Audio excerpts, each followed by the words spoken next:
driver that ever got in a race car. As far as it didn't bother him, he just sat down and go to sleep.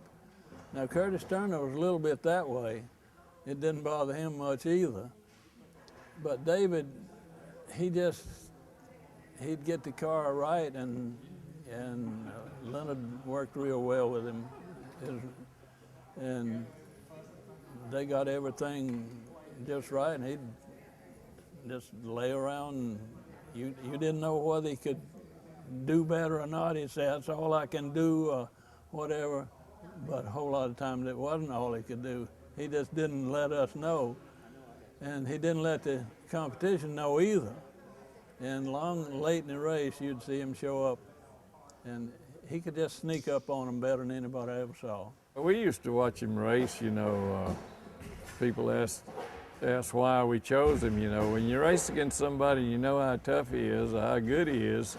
When you get the chance to get him, you like to have him, So he came along at the right time, and we was very thrilled to get him. So I enjoyed being with him, and we always, at the racetrack, when we wasn't doing nothing, we was laughing and joking and going on, kidding each other about different things. So it was a joy and a lifetime of my life.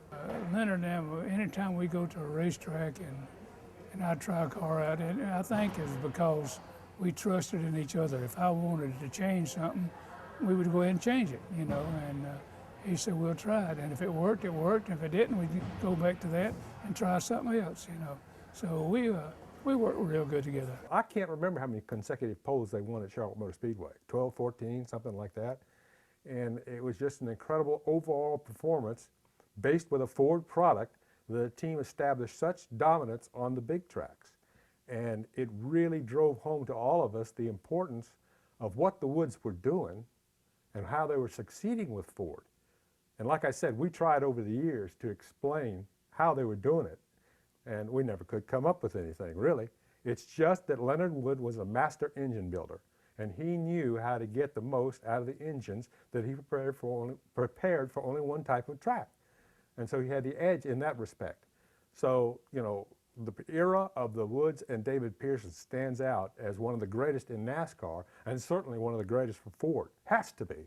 I mention it from time to time, a crew chief and a driver has got to communicate and just come together, and sometimes you do it right off, sometimes you have to work at it 6 months or so. But anyway, his driving style fit the way Wood Brothers like to set a car up, and so it just fit perfect, and we just hit it right off from the first race on. And of course, aside of that, he's one of the easiest drivers to get around the racetrack fast of any driver I've ever had. I mean, and I've personally worked with over 35, 40 drivers myself. Of course, we've had like 60 some now. But it was just a great feeling to go to the racetrack with David Pearson. The name the Silver Fox really applies because David's a little bit prematurely gray and absolute slyness on the track, just exceedingly smart. And he used psychological stuff on guys. Buddy Baker told me one time that he was racing David at Darlington again, the old tough lady in black. And Buddy said, we were running so hard, my tongue was hanging out. Said, it was really a white knuckle race for me. So I finally got a chance to pass David, and I went in the lead, and 2 or 3 laps later, coming off of what was then number 2, it's now 4, David got inside of me and was going back by me, and I looked over to see how he was doing, and he was lighting a cigarette. And he said, I was beaten right then. The Wood brothers had built a cigarette lighter into the dashboard of the car for him, and he was lighting a cigarette as he went by Buddy, and it just absolutely blew Buddy's mind. And I asked Pearson little bit later, I said, "Did you do stuff like that on purpose?" He's chewing that gum like that, and he eyes sparkling. He said, "Well, maybe, but very, very smart driver." It must have been right after a caution or something, because when they throw the caution, I'd always push that lighter in. I had a lighter in the car, and I had to fix where my cigarettes are at the dash. You know, I had a place for that, everything, and quick as they throw that caution flag, I'd reach and get me one. And I'd have my chewing gum in one place, cigarettes in another, you know. And believe it or not, spearmint chewing gum was the only chewing gum that was put it in your mouth and it would stay there. You know, rest of them would get too hot when it's real hot and everything. It'd crumble up in your mouth, but that spearmint would stay right with me. David was the ultimate competitor, you know, and David was one of the very few guys in professional racing that could really take care of his equipment early on instead of racing early. See, a lot of us, when the green flag went down, our throttle went wide open. And David didn't. David always laid back, took it easy until it was time to go get that checker flag.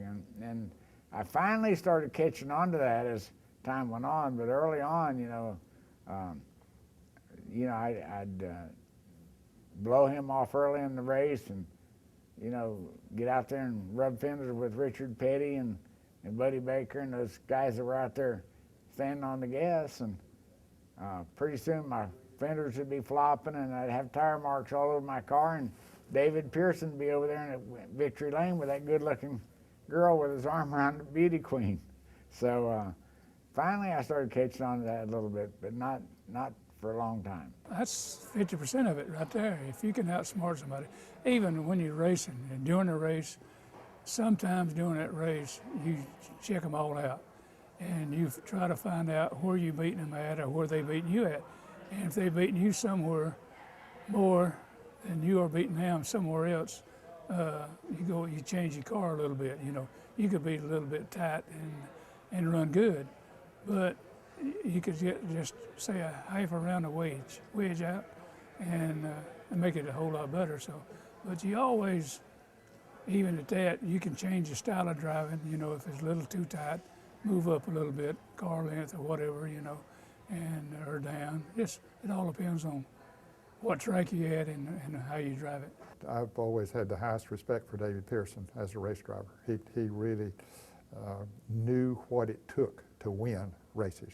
He could not only physically handle the race car, but in most of the days of his career, the technology was not there so that you could go out and run a car as hard as it would go from start to finish and expect it to be there at the end of the race.